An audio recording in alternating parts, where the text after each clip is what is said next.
आज हम आपको दुख दरिद्रता का नाश करने वाली भगवान शिवजी की अत्यंत पावन कथा का श्रवण कराने वाले हैं, जिसका वर्णन शिव पुराण में भी मिलता है। इस कथा का श्रवण करने के बाद रोगी व्यक्ति को अपने सभी रोगों से मुक्ति मिल जाती है। और आपको इस कथा के माध्यम से यह भी बताने वाले हैं कि सावन में भगवान शिवजी की कथाओं का श्रवण करने से कौन सा फल मिलता है। कोई भी व्यक्ति भगवान शिवजी और माता पार्वती जी की इस कल्याणकारी कथा का श्रवण करता है तो उसकी भक्ति भगवान शिवजी के प्रति 100 गुना अधिक बढ़ जाती है। इस पावन कथा को शुरू करने से पहले अगर आप सभी लोगों ने अभी तक वीडियो को लाइक नहीं किया है तो वीडियो को लाइक अवश्य करें और कमेंट बॉक्स में हर हर महादेव लिखें। एक समय की बात है, किसी नगर में एक पंडित रहता था। वह जन्म से ही बहुत गरीब था और वह पंडित अपनी पत्नी और अपने पुत्र के साथ रहता था। उसके पुत्र का नाम सोमनाथ था। वह पंडित प्रतिदिन सुबह उठकर स्नान आदि करने के बाद तुलसी के पौधे पर जल चढ़ाता था और वह प्रतिदिन उस नगर के सभी घरों में जाकर कथाएं सुनाता था। लेकिन उस पंडित द्वारा किए गए ये सभी कार्य उसकी पत्नी को बिल्कुल भी पसंद नहीं थे, क्योंकि उस पंडित की पत्नी कई वर्षों से भगवान भोलेनाथ का पूजा पाठ किया करती थी और सावन के सभी सोमवारों को उपवास भी रखती थी। लेकिन इतना सब कुछ करने के बाद भी उसे गरीबी का ही सामना करना पड़ रहा था। इसलिए वह पंडित की पत्नी भगवान भोलेनाथ से बहुत ही नाराज हो गई और उनका पूजा पाठ करना सब कुछ छोड़ दिया। इसी तरह से वह पंडित जब तक युवा था तब तक वह कहीं न कहीं से भगवान भोलेनाथ की कथा सुनाकर उसे जो धन मिलता था उसी धन से वह अपने परिवार का पालन पोषण करता था। फिर एक दिन उस पंडित की पत्नी ने दोबारा भगवान भोलेनाथ की पूजा अर्चना करना शुरू कर देती है। वह अपने मन में यह सोचकर भगवान भोलेनाथ की पूजा अर्चना किया करती थी कि एक दिन तो ऐसा जरूर आएगा जब मेरी भी सभी मनोकामनाएं पूर्ण होंगी। लेकिन उसके द्वारा इतनी पूजा पाठ करने के बाद भी उसे अपने पूजा पाठ करने का कोई फल नहीं मिल पा रहा था, जिससे वह बहुत ही दुखी हो जाती है और मन ही मन अपने आप को कोसने लगती है कि हमने ऐसा कौन सा पाप किया है जिसकी वजह से हमें इतनी गरीबी का सामना करना पड़ रहा है। अब धीरे धीरे वह पंडित और उसकी पत्नी दोनों ही बहुत बूढ़े हो चुके थे। अब वह पंडित भी हमेशा बीमार रहने लगा था, क्योंकि उसे कई बीमारियों ने घेर लिया था और उसके घर को चलाने वाला कोई नहीं था। इसलिए वह पंडित भी चिंतित रहने लगा था। उसे दाने दाने के लिए जूझना पड़ गया था। तब वह पंडित की पत्नी बहुत ही क्रोधित हो जाती है और एक बार फिर से क्रोध में आकर भगवान भोलेनाथ की पूजा अर्चना करना छोड़ देती है और अपने पति से भी भगवान भोलेनाथ की पूजा अर्चना करने से मना करने लगती है।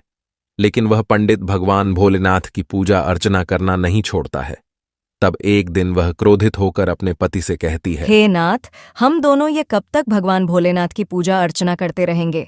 क्योंकि भगवान शिव शंभू की पूजा अर्चना करते करते हम दोनों बहुत ही बूढ़े हो चुके हैं, लेकिन अभी भी हमें इतनी पूजा पाठ करने का कोई फल प्राप्त नहीं हुआ है। हम इतनी गरीबी से जूझ रहे हैं, यहाँ तक हमारी गरीबी दूर ही नहीं हुई है, बल्कि हम इसके उल्टा पहले से और भी ज्यादा गरीब हो गए हैं।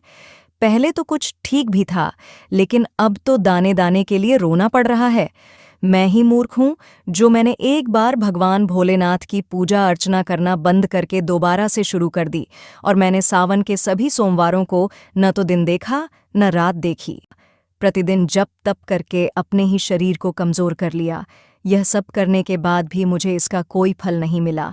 और अब तुम्हारा शिव क्या देगा जो तुम प्रतिदिन शिवलिंग पर जल अर्पित करते हो? अपनी पत्नी की बात सुनकर वह पंडित उसे कुछ भी नहीं कहता है, क्योंकि उसे अपने आराध्य भगवान भोलेनाथ पर पूरा विश्वास था।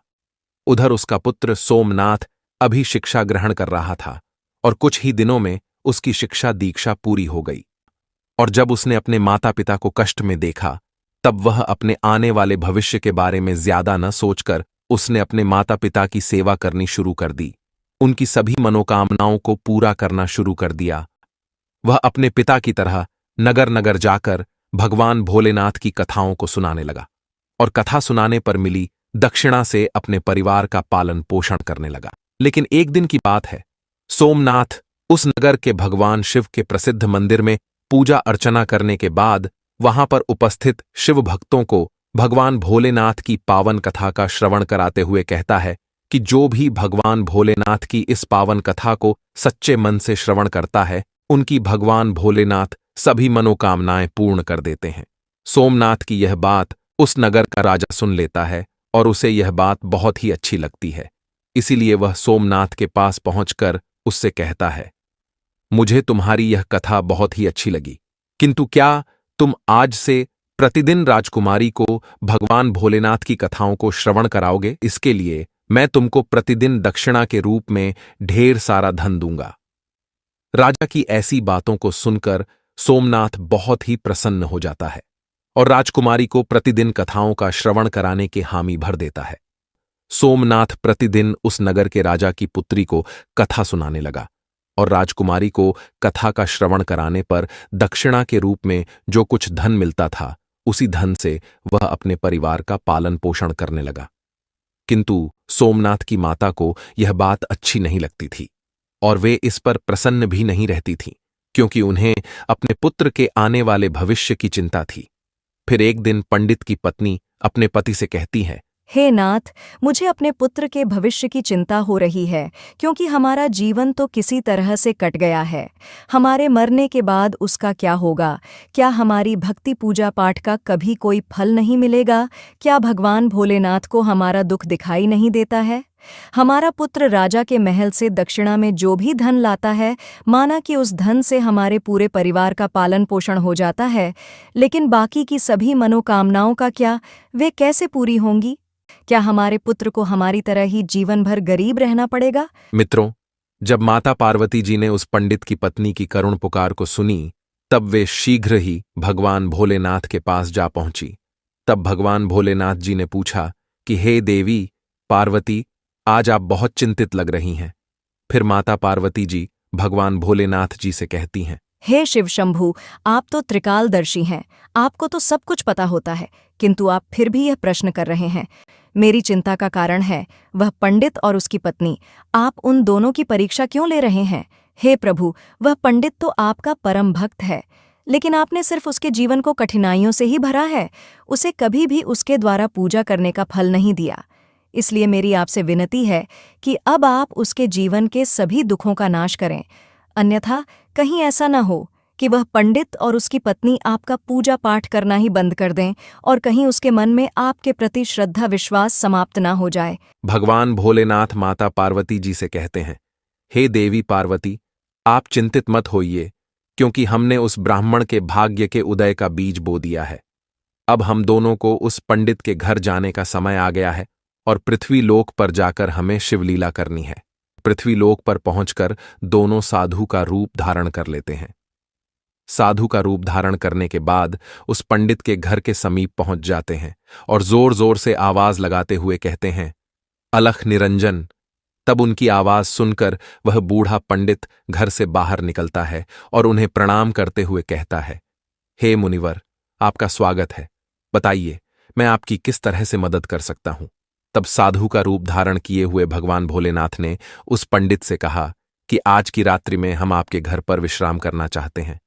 तब वह पंडित अपने मन में सोचने लगा, मैं किस तरह से इनका अतिथि सत्कार करूंगा, क्योंकि जैसे तैसे करके मेरा पुत्र जो धन लेकर आता है, उससे किसी तरह से हमारे परिवार का पालन पोषण होता है और कुछ भी नहीं बच पाता है।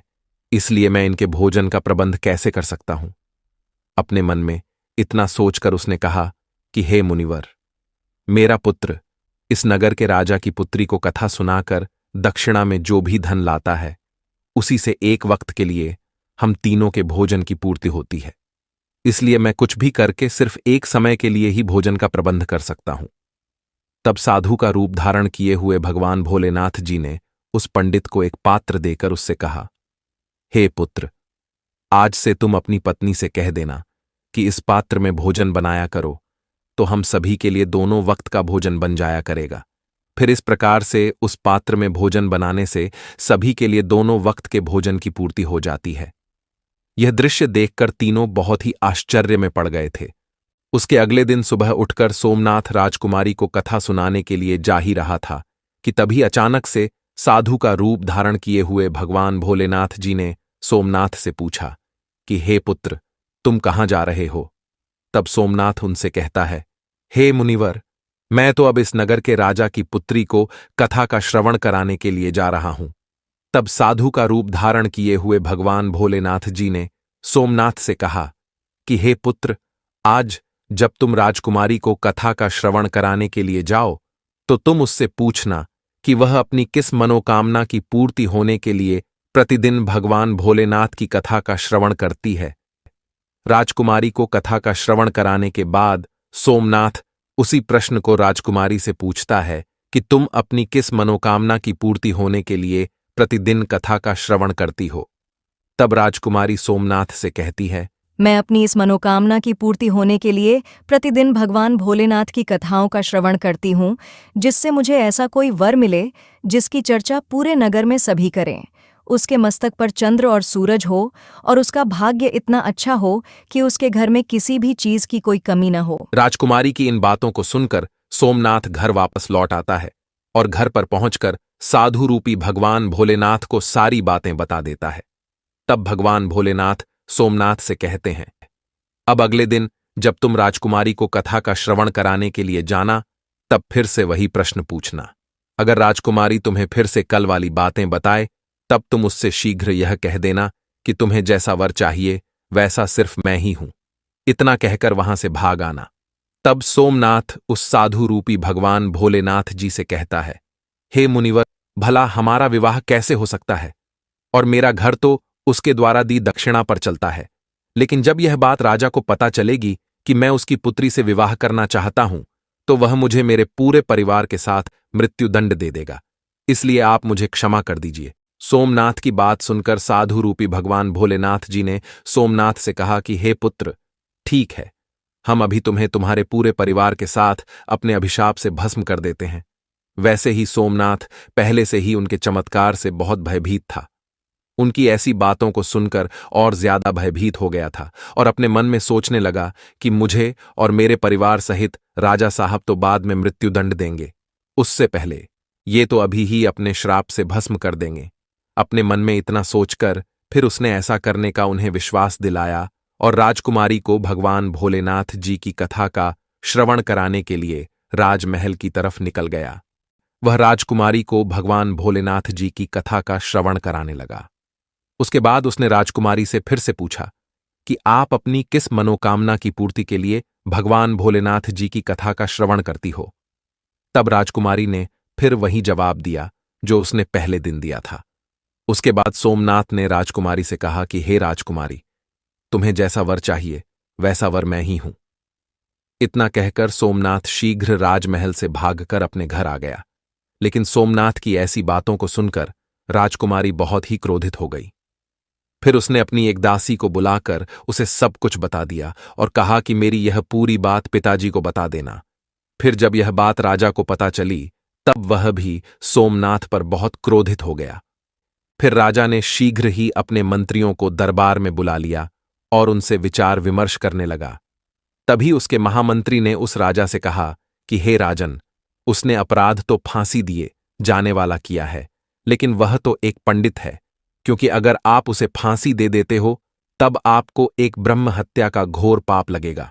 इसलिए हमें उसे कुछ अलग से दंडित करना चाहिए। फिर राजा काफी देर तक विचार विमर्श किया और अपने कुछ सैनिकों को बुलाकर उनसे कहा कि उस पंडित के घर जाओ और उससे कह देना कि राजा साहब तुम्हारे साथ अपनी पुत्री का विवाह करने के लिए तैयार हैं, लेकिन उनकी कुछ शर्तें हैं जिन्हें अगर आप पूरा नहीं कर पाए तो तुम्हें और तुम्हारे पूरे परिवार के साथ मृत्युदंड दे देंगे। राजा साहब की पहली शर्त है कि सभी बारातियों के ठहरने के लिए कई सारे बारात घर बनाए जाएं। कोई भी बारात घर खाली नहीं बचना चाहिए।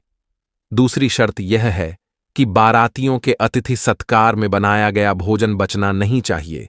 तीसरी शर्त यह है कि ऐसी अद्भुत बारात होनी चाहिए जिसकी प्रशंसा इस नगर के सभी लोग करें, और अगर बारात के पहुंचने पर हमारी कोई भी शर्त अधूरी पाई जाती है तब बारात में आए हुए सभी बारातियों को भी मृत्युदंड दे दिया जाएगा।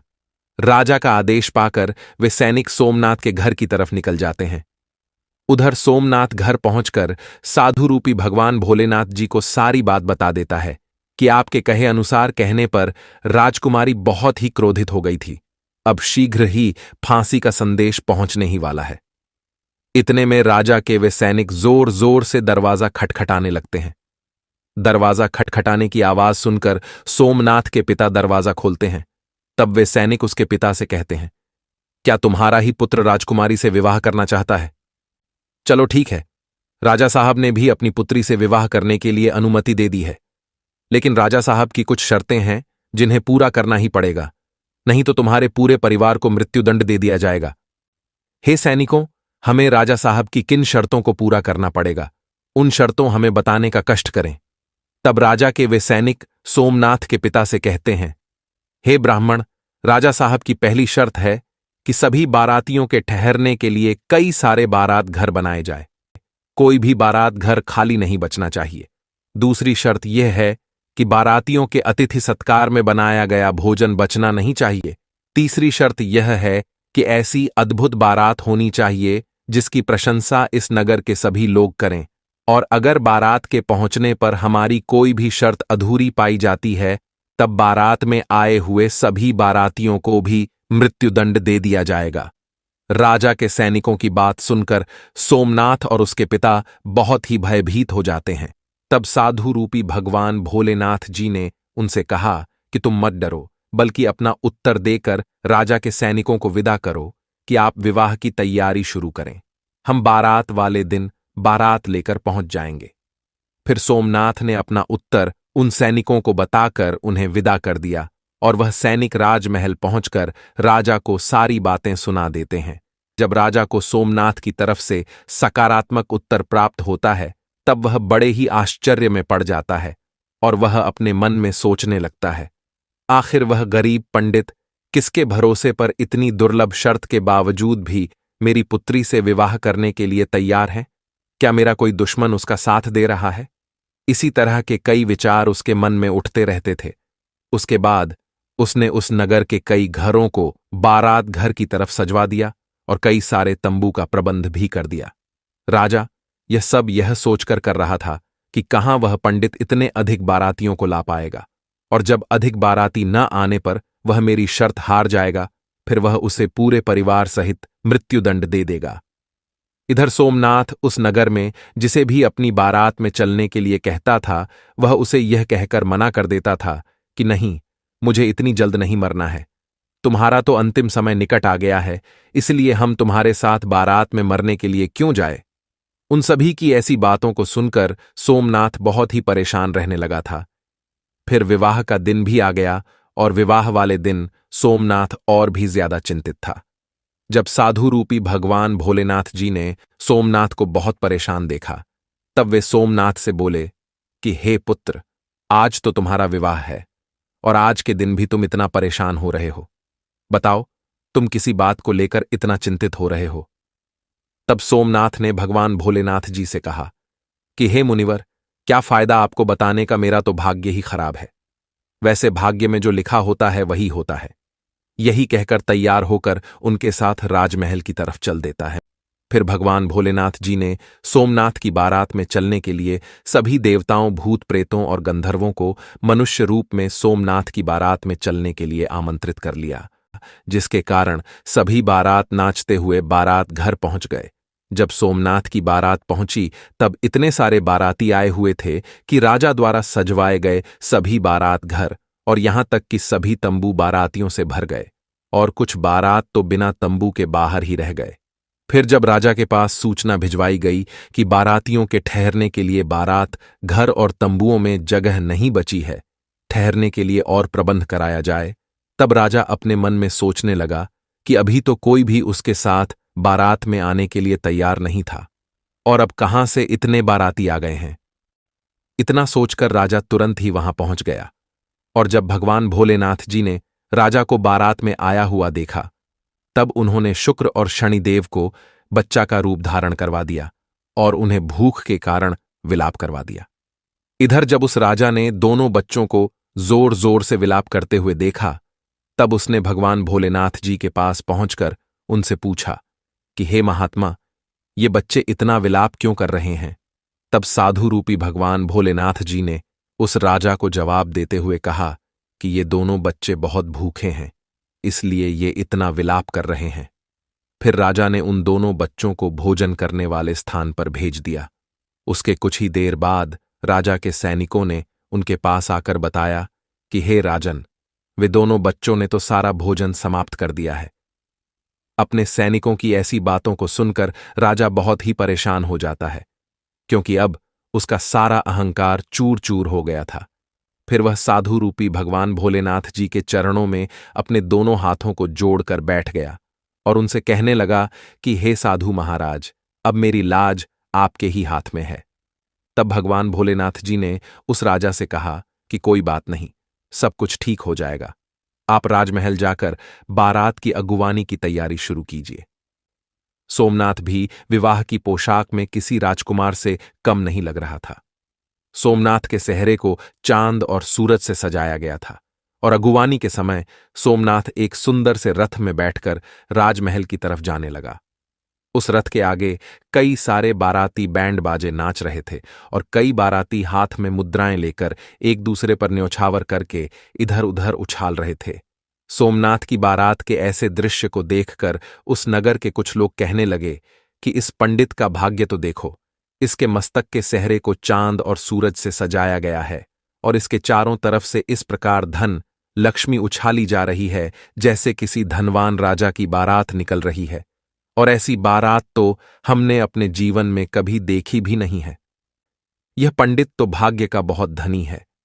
प्रजा की ऐसी बातों को सुनकर माता पार्वती जी भगवान भोलेनाथ जी से कहती हैं, हे प्रभु, यह तो सत्य है कि आपकी कृपा जिस भी मनुष्य पर हो जाती है उसके लिए अन्न धन भंडार के ताले खुल जाते तब हैं। भगवान भोलेनाथ जी माता पार्वती जी से कहते हैं, हे देवी पार्वती, जो भी भक्त मेरी श्रद्धा भाव से पूजा अर्चना करते हैं, मैं उनकी पूजा अर्चना का फल अवश्य देता हूं और उन्हें तभी तक दुखों को झेलना पड़ता है जब तक कि उनके पाप कर्म नष्ट नहीं हो जाते हैं। जैसे ही उनके पुण्य कर्मों का उदय होता है, वैसे ही उसके भाग्य के बंद पड़े दरवाजे खुल जाते हैं। फिर सोमनाथ और राजा की पुत्री का विधिपूर्वक विवाह हो जाता है और वह राजकुमारी को डोली में बिठाकर अपने घर ले आता है। जो भी भक्त सावन मास में प्रतिदिन भगवान भोलेनाथ जी की कथाओं का श्रवण किया करती है, उसे भी राजकुमारी की तरह ही सुंदर वर प्राप्त होता है, क्योंकि राजकुमारी ने प्रतिदिन भगवान भोलेनाथ जी की कथाओं का श्रवण किया था, इसलिए उसे उसकी कामना के अनुसार अच्छा वर मिला था। भगवान भोलेनाथ जी और माता पार्वती जी की कृपा से अब सोमनाथ बहुत ही धनवान व्यक्ति बन गया था। उसके बाद सोमनाथ की मां ने फिर से भगवान भोलेनाथ जी की पूजा अर्चना करना शुरू कर दी और प्रतिदिन ढेर सारा धन गरीबों में बांटना शुरू कर दिया, और साथ ही साथ वह प्रतिदिन भगवान भोलेनाथ जी की कथाओं का श्रवण भी करने लगी थी। भगवान भोलेनाथ जी की प्रतिदिन कथाओं का श्रवण करने और पूजा अर्चना करने का शुभ फल प्राप्त होता है। इसलिए एक बार सावन मास में भगवान भोलेनाथ जी और माता पार्वती जी की कथा का श्रवण अवश्य करें। इससे आपकी सभी मनोकामनाएं अवश्य ही पूर्ण हो जाएगी। आप सभी लोगों को सावन मास में भगवान भोलेनाथ जी और माता पार्वती जी की यह पावन कथा कैसी लगी, आप कमेंट में अवश्य बताइएगा। हमारे चैनल को भी सब्सक्राइब करें। साथ ही साथ कमेंट बॉक्स में हर हर महादेव लिखना ना भूलें। वीडियो को यहां तक देखने के लिए आप सभी लोगों का दिल से धन्यवाद।